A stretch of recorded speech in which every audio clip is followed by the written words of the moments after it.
하나님의 말씀 요한복음 20장 24절부터 29절을 제가 봉독하겠습니다.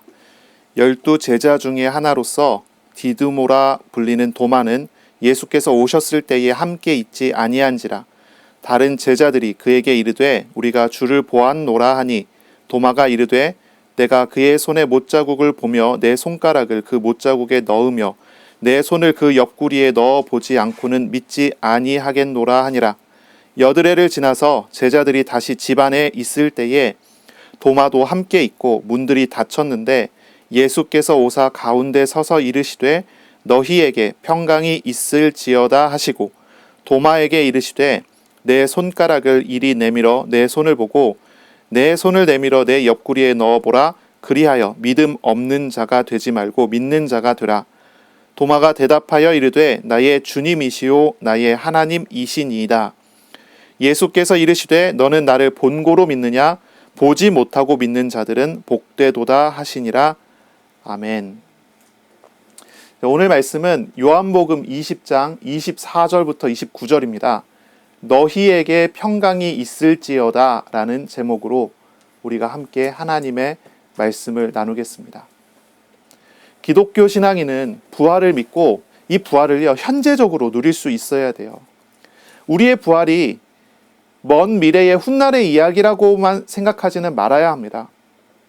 부활은 지금 우리에게 주시는 하나님의 축복인 것입니다. 지금 우리는 부활주일에 부활을 알고 경험하고 누리는 그런 복이 있어야 할 것입니다. 부활하신 그리스도를 우리가 영접하여 믿었다면, 부활하신 그리스도를 우리가 만났다면 우리가 그 부활에 참여하는 사람이 된 것입니다. 그리고 이 그리스도의 부활의 유익을 지금 현재 누릴 수 있는 사람이 된 것입니다. 그래서 부활이라는 것이 마지막 날에 우리가 부활체로 변화되는 것만을 우리가 부활이라고 생각할 것이 아니라 현재적으로 이 그리스도의 부활의 유익이 나에게 누려지는 것이 내가 부활을 누리는 것이다. 이렇게 생각을 해야 될 것입니다. 부활에 참여한다는 것은 무엇입니까? 무엇이 부활에 참여되는 그런 것일까요? 부활에 참여되는 것은 그리스도를 영접할 때 되는 것입니다. 예수 그리스도를 영접하면 그리스도의 부활에 참여가 돼요. 단순히 십자가와 부활의 사건을 지식으로 알고 그 지식적인 사건으로 받아들이고 사실로 받아들인다고 해서 구원이 일어나지는 않죠. 지식은 그냥 지식일 뿐이에요. 그리스도의 십자가를 생각하고 묵상하고 그리스도의 부활을 생각하고 묵상하다가 나에게 어떤 대단한 깨달음이 일어났다고 해서 그것이 내가 구원을 받았다거나 아니면 내가 어떤 부활의 유익을 누리는 사람이 되는 것은 아닙니다. 지식과 사실을 깨닫는 것은 구원과 이 부활에 참여되는 것과는 별 차이, 상관이 없는 것입니다. 구원이 일어나고 부활에 참여되는 것은 십자가와 부활의 그리스도를 인격적으로 만나고 알고 믿게 되어 그를 영접하게 될 때 일어나는 사건입니다. 우리에게 오신 그리스도를 믿음으로써 우리가 부활의 유익을 누릴 수가 있게 되는 것이죠. 언제나 이야기하지만 기독교 신앙은요, 지식을 가지고 하는 것이 아닙니다. 인간의 노력으로 성취하는 것도 아닙니다. 기독교 신앙은 언제나 우리에게 찾아오시는 하나님을 만나고 믿고 의지함으로 되는 것입니다. 바로 그 하나님께서 우리를 위하여 나를 위하여 고난당하시고 나를 대신하여 죽음을 당하시고 나를 위하여 부활해 하셨기 때문입니다. 바로 그분을 우리가 만나고 믿고 의지하게 될 때 우리는 죄와 죽음에 대하여 그리스도의 십자가에 의지하여 대속을 받고 구원을 얻는 것이고 그리스도의 부활에 의지하여 새 생명을 얻은 사람으로서 살아갈 수가 있게 되는 거죠. 그래서 내가 정말 그리스도인이다, 신앙인이다 라고 한다면 그 사람은 그리스도인이 되고 신앙인이 됐다라고 한다면 그리스도를 만난 사람이어야 되고 그리스도로 말미암아 대속받고 생명에 참여한 사람이 이 그리스도인이라고 말할 수가 있는 것입니다. 부활에 참여한다는 것은 구원받는 것입니다. 의롭다고 칭함을 받는 것입니다. 이 부활에 참여하는 것, 이 구원받는 것은 죄와 죽음에서의 구원입니다. 이것은 죄와 죽음을 짊어지시고 승리하신 예수님과 연합됨으로써 죄와 죽음에서 자유를 얻게 되는 것을 말합니다. 이것은 죄와 죄책을, 죄에 따른 모든 벌들을 그리스도의 십자가에 못 박아 버리는 것이 됩니다. 그리고 그리스도의 부활에 참여하여 하나님의 나라의 백성이 되는 것입니다. 이것이 부활에 참여되는 것이죠. 부활은요, 먼 훗날의 미래의 이야기가 아닌 것입니다. 부활의 주님이 지금 나를 만나주시고 함께함으로써 우리가 이 부활을 누릴 수 있게 되는 것이기 때문입니다. 그리스도를 만난 사람, 그리스도와 연합되는 사람은요, 날마다 그리스도와 함께 죄와 죄책에 대해서는 죽은 자로서 발견이 되고, 또한 날마다 그리스도와 함께 새 생명을 얻은 사람으로서 살아가는 사람이 됩니다. 그래서 그리스도의 십자가를 우리가 생각하고 그리스도의 부활을 생각할 때 우리는 바로 이 사실을 이루어내신 그리스도를 만나는 생활을 함으로써 이 십자가와 부활의 사건이 나에게 실제적으로 경험되고 누려지는 그런 일이 벌어지는 것이죠. 2000년 전에 죽으시고 2000년 전에 부활하신 그리스도가 지금 나에게 오셔서, 지금 살아서 나에게 오셔서 나에게 그 놀라운 은혜를, 그 유익을 나에게 주신다는 거예요. 이것이 오늘 우리가 신앙생활하는 내용이 되는 것입니다. 많은 사람들이 신앙생활을 한다고 하면서 거의 행위에 그쳐 있는 사람들이 많은 것 같아요. 그래서 아침에 일어나서 기도하는 행위, 주일날 예배 드리는 그런 행위, 헌금하는 행위, 그리고 말씀을 따라서 말씀을 실천하는 행위를 한다고 해서 자기가 신앙생활을 잘한다고 생각하는 사람들이 있습니다. 하지만 신앙생활은 거기에 그치는 것이 아니에요. 행위가 아닙니다. 신앙은 행위가 아니에요. 신앙은 만남입니다. 만남입니다. 나를 만나주시는 하나님께서 나에게 행하시는 일을 알고 보고 믿고 의지하여 살아가는 것, 그것이 신앙생활입니다. 이런 사람이 기도를 하게 되고 주님을 만났기 때문에, 그러므로 이런 사람이 또 예배를 드리게 되고 이런 사람이 말씀을 따라 살아가게 되는 것이죠. 부활의 주님을 믿고 연합될 때 우리는 참 큰 유익을 얻게 됩니다. 정말 큰 유익을 얻게 됩니다. 크신 하나님을 만나서 크신 하나님과 함께하는 사람이 되는 것입니다. 그것이 놀라운 유익입니다. 주님이 부활하셔서 제자들의 모임에 오셨어요. 그리고 첫 인사말을 하십니다. 그 인사말은 이런 내용이었습니다. 너희에게 평강이 있을지어다. 이렇게 말씀을 하셨습니다. 처음에 예수님께서 제자들이 모인 곳에 오셔서 이 말씀을 하셨을 때 이 자리에는 도마가 있지 않았습니다. 도마가 없었어요. 도마는 나중에 소식을 듣죠. 예수님께서 부활하셨다는 소식을 다른 제자들로부터 듣습니다. 하지만 도마는 의심이 많았기 때문에 믿지 못하겠다라고 하죠. 그리고 또 어느 날 도마가 포함되어 제자들이 다 모여 있을 때 예수님께서, 부활하신 예수님께서 다시 그 자리에 찾아오십니다. 두 번째 찾아오셨을 때는 아마 도마 때문에 그 자리를 예수님께서 찾아오시지 않았을까 싶어요. 다시 찾아오셨을 때 다시 한번 말씀을 하십니다. 똑같은 말씀을 다시 하십니다. 너희에게 평강이 있을지어다. 부활의 주님이 제자에게 첫 번째 주신 은혜의 말씀은 평강을 선포한 것입니다. 샬롬이라고 선포한 것입니다. 평화를, 평안을, 평강을 선포하십니다. 부활의 주님은 평화가 없는 곳에 평화를 주십니다. 시험과 고통의 현실 속에 평화를 외치십니다. 지금 오늘 우리의 삶에 평화를 외치십니다. 그리스도께서 부활하심으로 인하여 우리에게 이루시는 한 가지 일이 있다면 그거는 평화입니다. 평강입니다. 평안입니다. 평안이 없는 인생의 평안을 선포하십니다. 이것은 다른 말로 구원이라고 합니다. 구원이 없는 인생에 하나님은 구원을 선포하십니다. 우리가 오늘 부활하신 그리스도를 알아가고 부활하신 그리스도와 동행하는 삶을 산다면 우리에게 당연히 맺는 열매가 있다면 무엇이겠습니까? 그것이 바로 하나님의 평안입니다. 도저히 평안할 수 없고 도저히 행복할 수 없는데 그곳에 하나님은 평화를 외치시는 것이죠. 이 부활의 유익, 이 평안이란 무엇입니까? 우리가 이 평화를 두 가지 정도로 나눠서 생각을 해봐야 될 것 같아요. 이 부활의 유익, 이 평강은 첫째, 무엇보다도 우리를 얽매는 죄와 웃음과 죽음의 모든 문제에서 우리를 자유하게 하는 것입니다. 우리가 얽매여 있는 죄의 문제, 얽매여 있는 삶의 문제, 우상과 여러 운명, 팔자에서 우리를 자유하게 하는 것이 바로 이 부활의 유익입니다. 평강이 되는 것입니다. 사람들이 평화롭지 못합니다. 평안하지 못합니다. 왜 그렇습니까?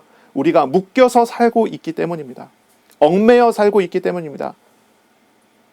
우상을 찾아가며 내가 우상을 붙잡고 살아갑니다. 사실은 정확하게 이야기한다면 우상의 노예가 돼서 살아가는 것이 사람들입니다. 거기에서 자유하게 하는 것이 바로 십자가와 부활입니다. 죄와 죽음의 문제에서, 지옥의 문제에서 자유하게 하는 것이 이 부활의 유익입니다. 제가 예전에 현장에서 본 사람 중에 운명과 사주팔자에 의해서 얽매여 살아갔던 사람을 본 적이 있습니다. 말 표현으로는 이렇게 표현합니다. 역마살에 껴서 평생을 가족도 버리고 자식도 버리고 집도 버리고 떠돌아다닌 사람이 있었습니다. 그 사람이 예수 그리스도를 믿고 영접했는데 거기서 해방을 받은 거예요. 돌아오게 된 것입니다. 늘 자기의 마음에, 자기의 머리에 늘 떠나야 된다는 생각이 항상 자리 잡고 있었던 사람인데 그게 깨끗하게 지워진 것이죠. 그리고 그 사람이 수십 년 만에 딸을 만나러 갑니다. 딸을 만났습니다. 애를 낳고 애를 한 번도 못 봤어요. 늘 떠돌아다니느라. 근데 그 사람이 딸을 만났는데 딸이 아빠를 보고 아무 말 하지 않고 그냥 엉엉 울기만 하더라. 그 소리를 하더라고요. 간증을 하면서 그 얘기를 하더라고요.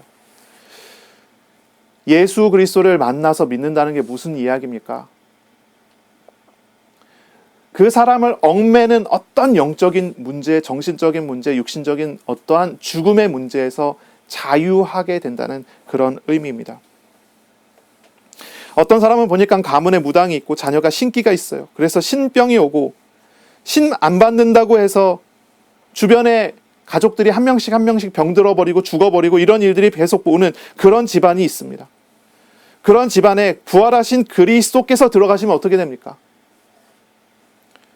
그 집안은 그 모든 저주와 얽매임에서 자유하게 됩니다.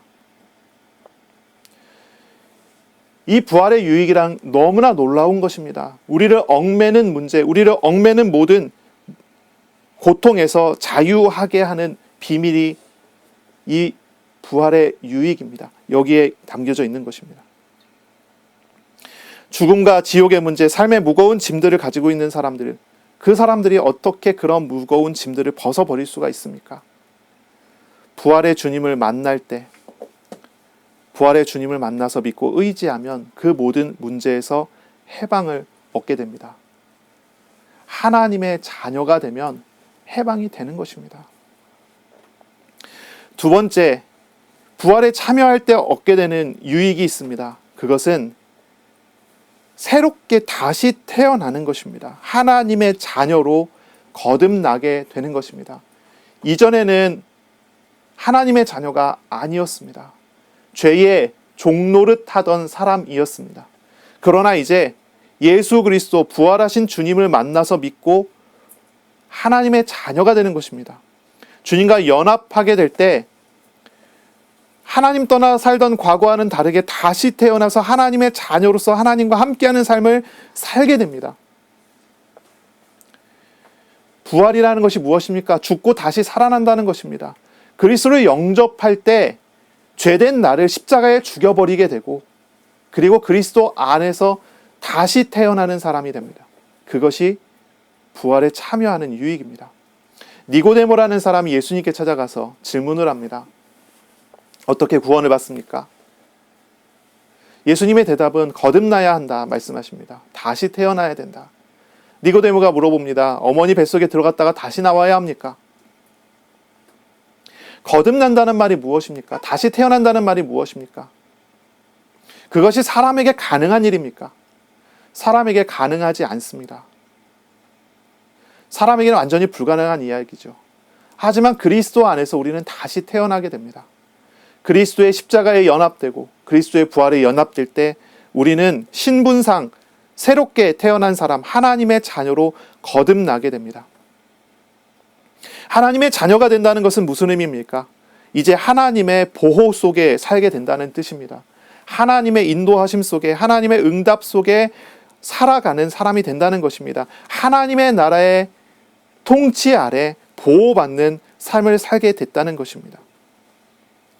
거듭나는 사람은요, 이 세상 중에 살아가지만 하나님의 소유로서 영원한 하나님의 나라를 이 땅에 누리는 그러한 사람이 됩니다. 이것이 하나님 그리스도께서 제자들에게 외치시고 말씀하신 평강입니다. 그의 인생에 이제 평화와 평강이 펼쳐져 있습니다. 하나님의 나라를 누리는 삶이 오게 된 것입니다. 부활의 그리스도와 연합한 사람은 하나님 아버지의 보살핌 아래 살게 되는 그런 사람이 됐죠. 어린아이가 부모의 사랑을 의지하면서 살아가듯이 하나님의 자녀가 된 사람은 하나님의 사랑을 의지하여 살게 됩니다. 하나님은 사람의 필요를 아시기 때문에 때에 따라 사랑으로 채우시고 때에 따라 사랑으로 응답하시고 하나님의 자녀된 삶을 살도록 이끌어 주십니다. 분명히 이러한 사람은 세상 중에 살아가지만 하나님의 보호와 통치 아래 살아가는 사람입니다. 하나님의 나라를, 미래에 오게 되는 그 하나님의 나라를 앞당겨 지금 누리는 그런 사람이 되는 것입니다. 내 마음에 오신 그리스도가 죽으시고 부활하신 그리스도라는 사실은 내가 바로 이러한 놀라운 유익을 얻게 된, 이 그리스도로 말미암아 이런 놀라운 은혜를 얻게 된 사람이 됐다는 그런 말입니다. 베드로라는 사람이 있죠. 베드로는 말실수가 참 많았던 사람입니다. 베드로는 성급했어요. 베드로는 많이 배우지 못했기 때문에 논리적이지도 않았습니다. 말투와 말하는 내용이 투박하고 시골스러운 사람이 베드로입니다. 그래서 베드로 전후서를 읽어보면 투박하죠. 이 베드로는요, 가장 결정적인 순간에 예수님을 저주하며 부인했던 사람이기도 했습니다. 그런데 이 베드로가 부활하신 주님을 만나고 주님을 따라서 살아가게 됩니다. 그의 삶을 보면 어떻습니까? 베드로가 그렇게 성실하게 열심을 내서 뭔가 그렇게 노력하면서 살아가는 그런 모습으로, 실수가 없이 완벽하게 하나님 앞에서 살아가는 그런 모습으로 우리에게 보여지지 않습니다. 하지만 베드로는 어떻습니까? 하나님께서 함께 하시니 그의 길을 하나님께서 지켜주시고 인도하십니다. 베드로가 감옥에 갇혔을 때 천사를 보내 깨어나게 하고 나오게 하시는 일들, 베드로가 하나님께 기도할 때 표적을 나타내시고 병든 자를 치유하고 구원하게 하는 그런 일들을 보이십니다. 베드로는 많은 부분이 부족한 사람이었지만 하나님께서 그와 함께 하시면서 그가 하나님의 백성됨을, 하나님의 자녀됨을 누리도록 하셨습니다. 하나님께서 많은 사람들이 있는데, 많은 똑똑한 사람이 있는데, 많은 대단한 사람들이 있는데 베드로를 수제자로 부르셨단 말이죠. 우리에게 말씀하시는 겁니다. 나에게 말씀하시는 겁니다. 신앙생활을 하는 것이, 제자가 되고 제자의 삶을 살아가는 것이 결코 사람의 기준에 따라 달려지는 것이 아니라는 걸 보여주는 예입니다. 우리가 살아가는 것은 그리스도의 십자가와 부활을 의지하며 살아가는 것입니다. 죄에 대하여는 십자가에 못 박아버리고, 그리고 새 생명을 주신 하나님을 의지하면서 살아가는 것이 신앙이고, 그것이 제자됨이고, 그것이 우리의 현실이라고 말을 하고 있는 것입니다.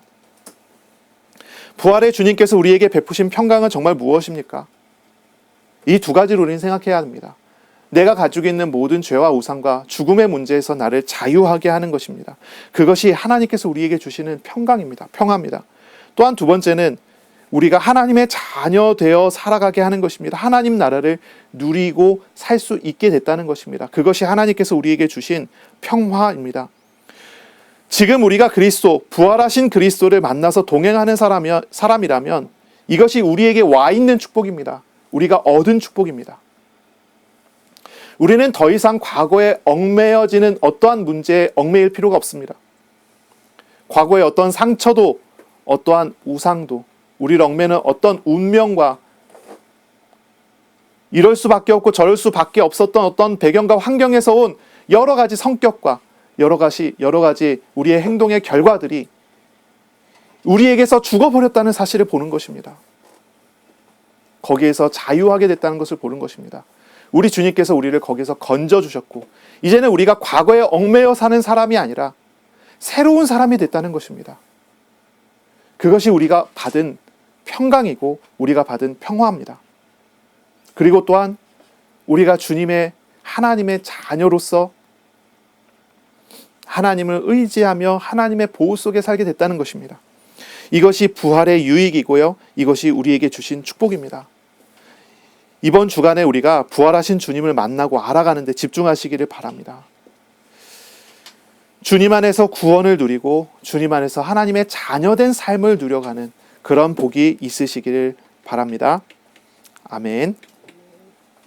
우리가 어떻게 부활에 참여하고 어떻게 그 부활의 유익을 누릴 수 있습니까? 우리가 신분상 하나님의 자녀가 됐고 신분상 우리가 가지고 있는 모든 죄와 저주에서 자유하게 됐다고 하는 이야기를 들었습니다. 자, 이제 좀 실제적인 이야기를 하겠습니다. 어떻게 그러한 삶을 누릴 수 있습니까? 어떻게 그러한 삶을 살아갈 수 있습니까? 부활에 참여하고 그 유익을 누리는 방법은 믿음입니다. 믿음으로 우리는 그 부활에 참여하고 그 은혜를 누릴 수가 있습니다. 사람의 공로로는 이 부활에 참여할 수가 없어요. 사람의 선행과 사람의 노력으로는 이 부활에 참여할 수가 없습니다. 많은 종교에서 이야기하는 것은 산 꼭대기에 올라가는 길이 여러 개 있지 않겠냐라고 이야기를 합니다. 산 꼭대기가 구원이라고 한다면 그 산 꼭대기로 올라가는 길은 여러 개 있을 수 있을 것이다. 많은 종교에서 이야기하는 방식이 그렇습니다. 이 종교 다원론에서 하는 말이 그렇습니다. 그래서 참선과 도를 닦음으로 구원에 이를 수 있고 어떤 깨달음을 통해서 구원에 이를 수 있고 어떤 선행을 많이 해갖고 그걸 통해서 구원에 이를 수 있고 이런 식으로 설명을 하는 것입니다. 그러나 우리가 정확하게 바르게 봐야 합니다. 구원이라고 하는 것이 죄에 대해선 죄값을 치러 죽어야 하는 것이고 또한 그 죄에서 죄를 씻고 일어나야 하는 것이 구원이라고 한다면 다시 살아나는 것이 구원이라고 한다면 그 구원이라는 것이 과연 참선을 하고 도를 닦아서 이루어낼 수 있는 것입니까? 그렇지가 않죠. 어떤 노력을 해서 어떤 선행을 해서 이뤄낼 수 있는 그런 것이 아닙니다. 다시 살아나는 것은 불가능한 이야기입니다. 인간의 힘으로는 가능하지가 않습니다. 우리가 그 부활에 참여되는 것은 오직 우리에게 찾아오신 희생하시고 다시 사신 예수를 믿어 영접하여 의지함으로써만 우리가 바로 그 부활의 그 구원에 참여할 수 있게 되는 것입니다. 이 믿음이라고 하는 방법을 우리는 정말 중요하게 생각을 해야 됩니다. 정말 중요합니다. 바로 예수 그리스도를 믿고 하나님의 자녀가 된 사람이라고 한다면 이제 이 부활에 참여된 사람이라 할 수 있겠죠. 이 부활에 참여된 사람이 됐는데 이 사람이 어떻게 이제 그 부활을 또 누릴 수 있습니까? 자, 불신자라면 예수 영접해야 되는 것입니다. 자, 기존에 믿었던 사람이라면 어떻게 이 부활의 유익을 누리는 사람이 됩니까? 많은 사람들이 실제로 그렇지 않아요. 내가 예수를 믿고 교회 다니고 신앙생활을 하고 있는데도 여전히 과거에 얽매여서 살아가고요. 여전히 두려움 속에 살아가고요. 여전히 고통 속에 살아가는 사람들이 많이 있어요. 어떻게 그러한 사람이 다시 이렇게 자유를 얻고 평강을 얻고 평화를 얻을 수 있는 그런 삶을 살 수 있습니까? 이런 사람도 또한 분명합니다. 믿음입니다. 믿음으로 되는 것입니다. 믿음이란 그리스도를 주님으로 하나님으로 받아들이는 것입니다. 믿음이란 그리스도께 자기 영혼을 맡기는 것이 믿음입니다. 그렇게 될 때 그런 사람은 하나님의 자녀된 삶을 살아갈 수가 있게 되는 거죠. 어떻게 부활의 유익을 누립니까? 지금 나의 짐을 짊어지신 예수 그리스도를 의지함으로 누리게 됩니다.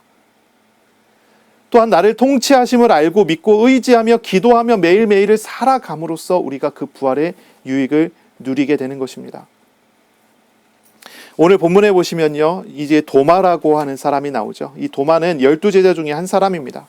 이 사람은 의심이 많은 사람이에요. 부정적인 생각과 부정적인 판단이 많은 사람입니다. 이런 사람이 우리 주변에도 있죠. 좀 있는 것 같아요. 사실 이제 제가 이런 사람 중에 한 명입니다. 좀 많이 회의적이고 뭔가 좀 많이 부정적이고 뭔가 이야기하면 저는 먼저 안 될 것부터 생각을 하는 그런 성향을 가지고 있어요. 도마가 이런 사람인 것 같아요. 너무 이렇게 긍정을 하시는데 부활의 주님을 만났다고, 부활의 주님을 보게 됐다고, 만나게 됐다고 다른 제자들이, 친구들이 도마에게 이렇게 저렇게 이야기를 해주는데 도마는 도저히 믿지를 않습니다. 도저히 믿지를 않아요. 부활의 주님을 경험하지 못한 상태에서 도마는 소식으로만 부활에 대해 들었을 뿐인데요, 당연히 이 의심 많은 도마는 주님의 부활을 믿지 못합니다. 믿지 않습니다. 도마는 말하기를 주님 손에 못자국과 옆구리에 창자국에 손을 넣어보지 않는 이상 자신은 믿지 못하겠다라고 말을 합니다. 그런 도마의 믿음을 도우신 분이 우리 주님이십니다. 주님은 도마를 위해서 제자들의 모임에 다시 찾아오십니다. 그리고 도마에게 그 십자가의 못자국과 창자국을 보여 알게 하십니다. 의심하는 도마에게 믿음을 선물로, 도움으로 주십니다. 도마는 주님의 그 못자국과 창자국을 보고 부활의 주님을 경험하고 고백합니다. 도마의 고백은 이렇습니다. 주님을 보고, 예수님을 보고 나의 주님, 나의 하나님이시니이다 라고 고백합니다. 사실 예수님을 보고 하나님이라고 하는 고백은요, 도마가 모든 제자 중에 첫 번째로 한 고백입니다. 가장 의심이 많았던 도마가 가장 먼저 예수를 하나님으로 신앙 고백하는 그런 축복을, 그런 특권을 누리게 되지요. 하나님은 우리의 믿음을 도우십니다. 믿음 없는 우리를 도우시는 분이 우리 하나님이십니다. 우리가 부활의 주님을 잘 누리지 못하고 알지 못하고 나 자신을 하나님께 온전히 맡기지 못하고 내가 나의 문제를 스스로 끌어안고 끙끙대고 있을 때 우리 주님은 우리를 도우실 수 있습니다. 우리 주님 우리를 도우십니다. 무엇인가 평안하지 못한 상태, 무엇인가 믿어지지 않는 그런 상태는 우리가 하나님을 구하고 찾는 기도를 해야 되는 그런 상태인 것입니다. 우리 주님만은 우리의 믿음을 도우시고 우리를 세워 가실 것이기 때문입니다. 주님은 이 도마에게 신앙의 고백을 들으신 다음에 말씀하십니다. 바로 이어서 말씀하십니다. 29절이죠. 예수께서 이르시되 너는 나를 본고로 믿느냐 보지 못하고 믿는 자들은 복되도다 하시니라 했습니다. 보았기 때문에 믿습니까? 보지 못하고 믿는 사람이 더 복되다라고 말씀하십니다. 왜 이렇게 말씀하셨을까요? 자, 우리가 한번 이렇게 생각을 해보면 좋을 것 같아요. 우리 눈에 보이는 것이 있습니다. 우리의 육신은 우리 눈에 보여요. 우리 육신에 나타나는 어떤 일들은 우리 눈에 보입니다. 그렇죠? 그런데 사람의 마음이 눈에 보이나요? 사람의 마음은 눈에 보이지 않습니다. 우리가 육신적으로 나타난 것이 있다고 하고 사람의 마음이 있다고 한다면 어떤 것이 조금 더 큽니까? 사람의 육신에 나타나는 것은 사람의 마음의 반영이지 않겠습니까? 자, 마음이 그래도 어떤 모양으로든지 그 어떤 표현이라든지 좀 이렇게 육신에 나타나는 반영으로 그 마음을 어느 정도 엿볼 수 있다고 한다면 마음이 많이 보이진 않지만 자, 우리의 영혼이 보일까요? 그런데 우리의 영혼보다 훨씬 더 크신 우리 하나님이 우리 눈에 보이나요? 우리가 이렇게 한번 생각해 보는 거예요. 우리의 눈에 보이는 것은 아주 일부분의 작은 부분이에요. 우리가 육신으로 보는 것은 아주 일부분의 작은 부분입니다. 우리가 보는 것으로는 사람의 마음도 다 보지 못합니다. 사람의 영혼을 다 보지 못해요. 그런데 하물며 하나님을 다 볼 수 있겠습니까? 도마는 보아야 믿겠다고 이야기했습니다. 도마가 본 것은 하나님의 크심의 조그마한 반영일 뿐입니다. 도마가 본 것은 하나님의 일부분, 아주 작은 부분을 보았을 뿐입니다. 그래서 도마가 믿었습니다. 하지만 이 믿음은 하나님의 작은 부분만을 보고 믿은 것에 불과합니다. 보지 않고 믿는 것, 이게 무슨 의미를 담고 있습니까? 보고 믿는 사람은 누구든지 볼 수 있는 육체에 나타난 하나님의 역사를 보고 믿는 것입니다. 그것도 축복된 것은 분명합니다. 하지만 육신에 갇혀서 더 크신 하나님을 보지 못할 수도 있습니다. 일부분만 보는 거죠. 정말 믿어야 하는 것은 표적을 통해서 말하는 그리스도가 아니라 표적을 넘어 우리를 구원하시는 부활하신 주님 자체를 우리는 보아야 합니다. 만약 어린아이가 돈이 필요할 때 부모에게 말하기를 나에게 돈을 주면 엄마 아빠가 나를 사랑하는 줄 알겠다라고 한다면 어떻겠습니까? 한번 생각해 보세요. 부모가 자녀를 사랑해요. 그렇죠? 아빠가 자녀를 사랑합니다. 엄마가 자녀를 사랑합니다. 자녀가 엄마가 아빠가 나를 사랑하는지 잘 모르겠대요. 나한테 돈을 주면은 내가 엄마 아빠가 날 사랑하는지 이제 좀 알 것 같다고 얘기를 한다고 해요. 물론 자녀가 정말 필요하다면 부모가 돈을 주기는 주겠지요. 하지만 돈을 받아야만 부모와 자식 간의 관계가 온전해질 수 있는 관계라면 이 관계가 이미 온전하지 않은 것입니다. 이 관계는 이미 온전하지 않은 거예요. 그렇지 않습니까? 돈 같은 어떤 특정한 것에 얽매이지 않고도 사람과 같은 마음이 나누어지는 관계가 건강한 관계예요. 그렇지 않습니까? 어떤 표적을 하나님께서 주셔야지만 믿는다면 그 믿음은 분명히 건강하지 않은 믿음입니다. 물론 어떤 표적을 통해서 하나님을 알아가기 시작할 수 있어요. 하지만 그 표적만을 반복해서 구하는 관계라면 이런 관계는 건강하지 않습니다. 우리는 하나님을 표적으로 알아가는 것이 아니라요. 하나님을 말씀으로 알아가야 합니다. 말씀하시는 하나님, 하나님의 인격으로 알아가는 사람이 되어야 합니다. 이것이 훨씬 중요합니다. 예수님께서 하신 말씀의 의미는 이렇게 우리가 받아들이고 해석할 수가 있는 것입니다. 보면서 믿는 것이 그것도 복된 것이지만 보지 않고도 믿는 것이 훨씬 더 복됩니다.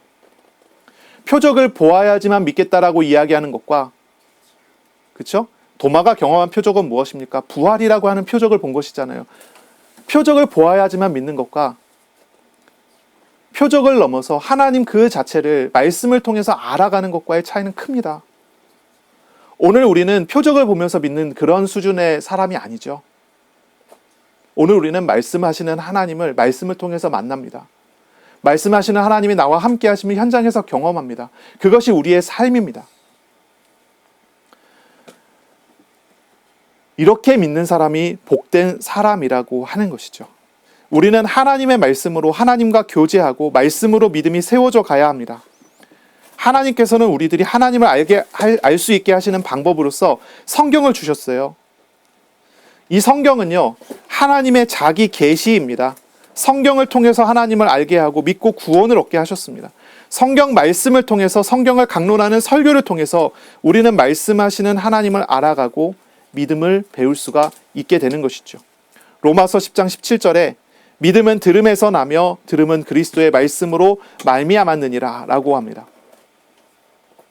우리가 하나님을 알아가는 것은 오직 말씀을 통해서 알아가는 것이 가장 온전한 방법인 것입니다. 말씀을 읽으셔야 돼요. 말씀을 묵상하시기 바랍니다. 말씀을 읽고 묵상하고 말씀하시는 하나님과 교제하고 그리고 우리의 삶에 하나님께서 나와 함께 하시는 일들을 경험하면서 살아가는 것입니다. 어떤 사람을 보니까요, 어떤 기적을 경험해서 하나님을 믿게 된 것입니다. 그 다음부터 이 사람은요, 그 기적에 얽매여서 살아갑니다. 그런 사람을 본 적이 있어요. 그 사람은 그 기적을 베푸신 하나님을 보는 것이 아니라 하나님의 기적만 보면서 살아가는 것입니다. 이것은 분명히 건강한 신앙이 아닙니다. 건강한 신앙이라고 할 수가 없지요. 우리는 부활의 참된 유익을 얻어야 합니다. 우리는 참된 부활의 유익을 얻어가야 합니다. 하나님께서 선포하시는 평강이 너희에게 있을지어다. 이 평강을 우리는 얻어야 합니다. 이 평강을 어떻게 얻지요? 믿음으로 얻습니다. 이 믿음은 우리에게 찾아오신 살아계신 그리스도를 알아가고 의지하는 것입니다. 평안하지 못한 상황에서 어떻게 해야 합니까? 우리가 예수 믿고 살아가는데 평안을 주신 하나님과 내가 동행하면서 살아가고 있잖아요. 그런데도 내가 평안을 누리지 못하고 있다. 그러면 어떻게 해야 됩니까? 우리의 믿음을 도우시는 하나님을 찾고 구해야 합니다.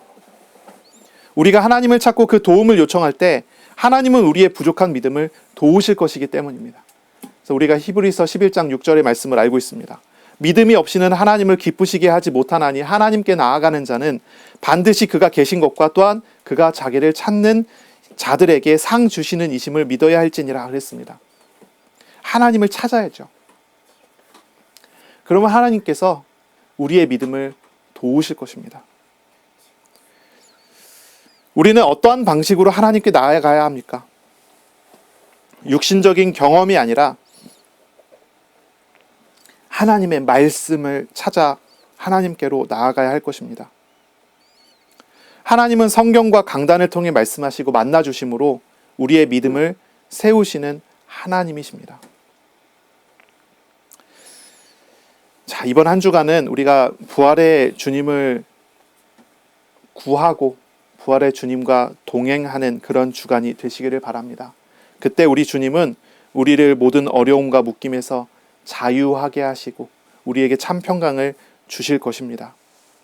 또한 하나님의 자녀로서 하나님의 나라의 백성으로서 세상 가운데서 천국의 평강을 누리는 그런 주간을 얻게 될 것입니다. 주님을 찾아가는 그런 시간 되시기 바랍니다. 한 주간 모든 상황 속에서 하나님을 찾으세요. 구하세요. 우리가 주님을 구할 때 주님은 우리와 함께 하심을 보여주시고 우리를 위로하시고 말씀하실 것입니다. 성경을 말씀을 묵상하시며 말씀하시는 대로 일하시는 하나님과 교제하는 그런 복된 주간 되시기를 예수님의 이름으로 축원합니다. 아멘. 기도하겠습니다. 우리에게 평강을 선포하시는 하나님 감사합니다. 이번 한 주간 기도하며 우리에게 오신 부활의 주님을 알아가게 하여 주시고 믿고 의지하게 하여 주셔서 주님이 주시는 참 평강과 참 평화를 우리가 이번 한 주간 누리고 얻어갈 수 있게 은혜 베풀어 주시옵소서. 이번 주간 정말 성령의 충만함을 허락하여 주시고